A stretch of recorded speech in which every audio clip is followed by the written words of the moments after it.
Hi, I'm Dr. David Duren, and I'm with Lahey Behavioral Health. I'm a clinical psychologist working in their jail diversion program, and it's a new program here in Middlesex County, working with 4 communities, Tewksbury, Dracut, Chelmsford, and Billerica. And our goal is to decrease the amount of police exposure for individuals suffering with mental health or substance abuse related issues. And how we do that is when, the police communities have exposure to an individual that has those challenges, we're there to be able to help triage the situation, help make referrals for appropriate levels of care, and help the individual navigate the complexities of what their challenges are now presenting them with. And so we just started the program here in November.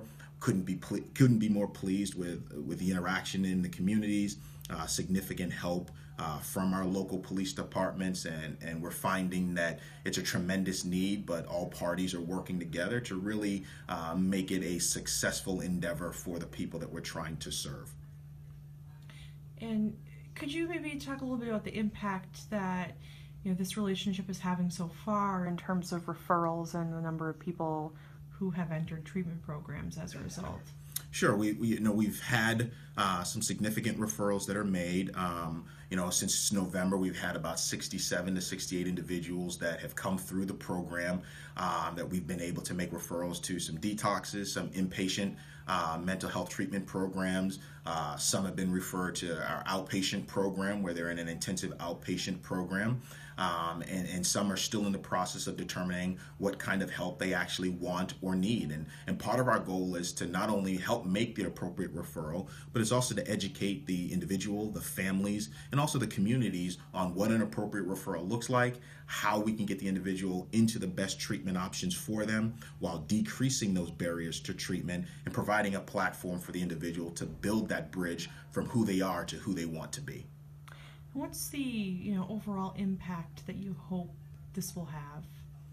I think the overall impact is we're looking for a decrease in the amount of continued police exposure. Individuals are going to have interactions with law enforcement. That's just the nature of what's going on. But our goal is to help by increasing the amount of individuals in treatment, that we're decreasing the amount of repetitive police exposures, meaning individuals that are still having a hard time navigating the system, meaning substance abuse, mental health system, and get them into the appropriate levels of care so there aren't the second calls, the third calls, and the fourth calls, but we're helping them to walk through this progress where they're able to kind of really understand not just what's expected of them, but what they're going through and the challenges that they're faced. Most individuals just don't really understand the complexities of their diagnosis or what the medication is doing for them or to them, what their symptoms are, how those symptoms manifest. So being able to educate the individual as well as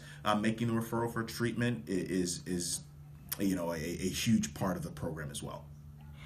And what sort of challenges do you face when you're working with these individuals and families, coming to them as being affiliated with the police department? Sure. I think an initial reaction is, am I in trouble? Are you a police officer? You work with the police. Does that mean anything I tell you is going to, to get me in more trouble? And so being able to help them walk through that and understand that, no, we work with the police. We're not working particularly for the police. Our goal is to help you get into treatment, help that individual increase their quality of life and provide them with opportunities to do that by educating them, by in some instances making the referral to the appropriate level of treatment. So a lot of that stigma that the police are bad and I'm in trouble, being able to kind of tear that down and continue to build bridges up is a positive thing. Walking them through, listen, we're only here for our sole motivation is for you